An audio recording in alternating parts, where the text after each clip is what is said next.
Olá, eu sou Leandro Júnior, eu sou médico urologista. No vídeo de hoje eu quero falar com você um pouquinho sobre os efeitos colaterais dos inibidores de fosfodiesterase. Vamos falar mais da tadalafila. Quais são os efeitos colaterais e quem não deve usar esse tipo de medicamento, tá bom? Fica comigo até o final que eu tenho muita informação para você. Olha só, tá na moda, as pessoas, os homens estão sempre buscando uma forma de melhorar sua rigidez, de melhorar seu desempenho sexual, e hoje no mercado existem inúmeras medicações, desde aquelas que não servem para nada, que o mercado está inundado de remédios que prometem milagres e que não entregam nada, e que as pessoas elas caem, né, em busca de uma medicação nova, de algo que realmente vai melhorar a ereção, mas na verdade são tudo enganação, nenhuma delas funciona. O que realmente funciona e que é a primeira linha no tratamento da disfunção erétil? São os inibidores de 5-fosfodiesterase. O primeiro deles foi o sildenafila, que era conhecido como Viagra, hoje tem o Viagra em inúmeras outras cópias aí. Depois veio o tadalafila, que é o nome dele comercial era o Cialis, mas hoje também tem inúmeras cópias. Depois surgiu o Levitra, que é o vardenafila, que hoje a gente não acha por nada, não tem cópia, né, no mercado, até porque o original você não consegue achar. E surgiu o iodenafila, que é o Eleva, que tem até um vídeo aqui no canal muito legal. Esses remédios, eles são a primeira linha do tratamento da disfunção erétil. Todos eles funcionam. Só que eles, assim como tudo que você faz, né, que você usa, eles não são isentos de efeitos colaterais. E existem alguns efeitos colaterais que muitas vezes incomodam os usuários. O primeiro deles, e o mais comentado, é o nariz entupido. Ele causa realmente uma congestão nasal. Muitos homens reclamam que todas as vezes que fazem uso dessa medicação, eles congestionam o nariz. Isso porque, como é um vasodilatador, acaba que ele congestiona realmente o nariz, não tem outro jeito. Isso é um fator que nós não temos como melhorar esse sinal. Um outro sinal que é muito comum no homem e que às vezes a própria esposa percebe que a pessoa está usando o remédio é que o rosto fica muito vermelho, existe um rubor facial, né? Isso é muito comum de aparecer, é um efeito colateral que não traz grandes prejuízos, mas às vezes pode trazer um pouco de constrangimento para o homem, principalmente quando ele está saindo com uma parceira que ele não tem muita intimidade. Ela pode perceber ali o rubor facial e ver que ele está tomando alguma medicação para melhorar a sua performance. Um outro efeito colateral que é muito sentido e acontece um pouco mais com o tadalafila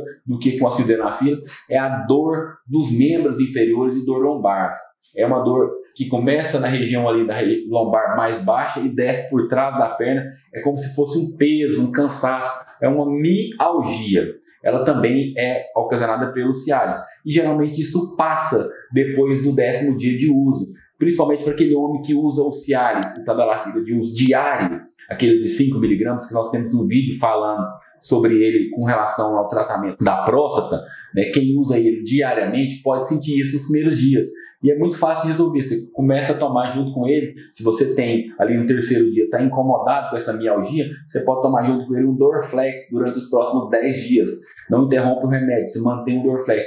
Depois do 10º dia, a tendência é que desapareça a mialgia, né, que é muito comum. Um outro sinal que é muito comum é a cefaleia, dor de cabeça, que acontece porque é um vasodilatador, acaba que isso pode causar uma leve dor de cabeça. Não são todos os homens que vão sentir e geralmente é quando o homem está começando a utilizar. Os homens chegam para isso é um sinal que eu estou querendo ter um AVC. Não, não é. Isso é uma vasodilatação própria do remédio e aí acaba te causando uma cefaleia. Também é muito comum de aparecer. Alguns homens queixam de vermelhidão nos braços, com manchinhas no braço. Isso é um sinal pouco comum, mas pode acontecer também. Isso é um dos efeitos colaterais por conta da vasodilatação que ele tem também, apesar de que não é um efeito tão comum, mas pode acontecer. Um evento raro, principalmente com o tadalafila, o iodenafila, é o priapismo. O priapismo acontecia muito com o sildenafila. Priapismo é aquela ereção involuntária e muito dolorosa, que persiste por um período maior do que 3 horas. O priapismo é uma coisa interessante. O priapismo ele melhora com gelo, quando você coloca gelo no membro, ou quando você faz uma movimentação, uma atividade física. É como às vezes você subir uns lances de escada, você que mora num prédio está tendo uma ereção prolongada, você sobe e desce ali os lances de escada durante uns 10 minutinhos, né? Se não baixou, aí você tem que procurar um auxílio médico para que ele possa esvaziar o priapismo, reduzir, aspira o líquido, o sangue que está retido ali no pênis. Mas geralmente uma atividade física, assim como subir e descer uma escada, que estou te dando uma dica, costuma resolver. E o gelo também ajuda a resolver bastante. Não funcionou? Não espere passar de 3 horas, porque isso é uma das causas de fibrose peniana.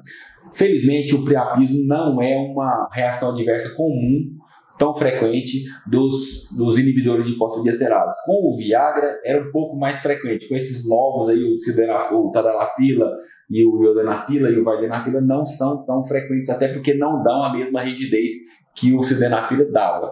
Eu tenho um vídeo explicando a diferença entre cada um deles, o que dá mais rigidez, o que permite um tempo maior, o que te dá um conforto maior de poder usar não só na demanda. Um outro efeito que não é muito comum, que é a hiperidrose. A pessoa soa muito, fica suando o tempo inteiro. E aí também tem outros efeitos que são reações do remédio, né, que são as alterações gastrointestinais. Tem gente que toma, fica enjoada, tem crise de refluxo, tem gente que toma e dá crise de diarreia. Diarreia é mais comum quando a pessoa é mais idosa. Então esses são os efeitos colaterais comuns nessa classe de medicamentos que envolvem aí o Sildenafila, Tadalafila, Sildenafila, todos eles. Agora, quem pode usar e quem não pode usar? Bem, quem não pode usar são os homens cardiopatas, principalmente aqueles de classe 3 ou 4, e que usam nitratos. Mas o que é um nitrato? O nitrato são aqueles remedinhos cujos nomes são Isordil, Sustrate, Monocordil. Sabe aquele remedinho que a gente colocava debaixo da língua ali, quando a pessoa estava com uma precordialgia, uma dor no peito na emergência? Aquele é o Isordil. Então, nesses casos, quem usa o Isordil, a pessoa não pode usar uma Tadalafila, não pode usar um Sildenafila, porque rouba fluxo. Como ele é um vasodilatador também, ele rouba fluxo no seu coração e você pode infartar. Então, quem faz uso de nitratos para controle pressórico ou para algum tratamento cardíaco não está autorizado, né, de forma alguma, usar nenhuma dessas medicações para a potência. Os demais, quem tem disfunção erétil e que não tem nenhuma dessas contraindicações, está liberado para poder utilizar. Principalmente se você consegue subir um lance de escada de um andar para o outro e não sente nada, bem provável que você possa usar isso sem nenhum tipo de problema. Mas é claro, nós não estamos prescrevendo remédio. Use com autorização do seu médico, principalmente do seu cardiologista. Eu espero que esse vídeo possa ter trago aí informações úteis para a sua vida diária. Se você gostou do conteúdo desse vídeo, manda para os seus amigos, para os seus colegas, para que o YouTube entenda que esse vídeo tem alguma relevância e alcance outras pessoas, né, que porventura necessitem dessa informação de qualidade e numa linguagem simples e descomplicada.